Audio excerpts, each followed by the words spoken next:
Assalamualaikum warahmatullahi wabarakatuh.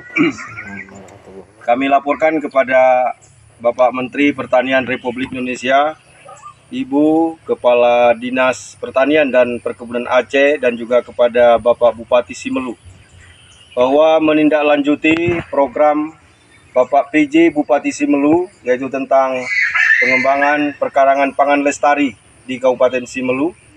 Ini sudah disahuti oleh adik-adik kita petani milenial di Desa Kahat, Kecamatan Tepa Tengah.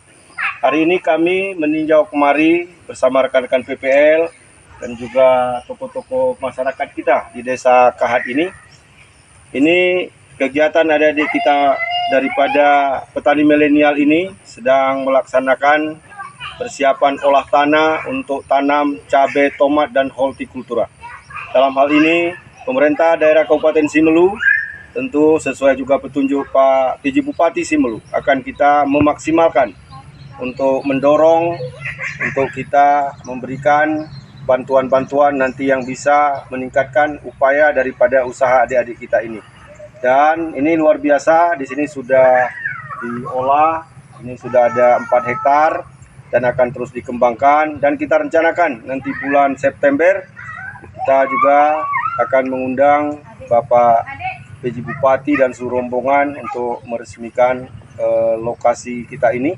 Dan ini tentunya menjadi template percontohan untuk bisa diikuti oleh desa-desa lain di Kabupaten Simelu, sehingga kita berharap kemandirian kebutuhan pangan kita seperti cabai, tomat, dan juga bawang bisa kita mandiri dengan potensi kita sendiri di Kabupaten Simelu.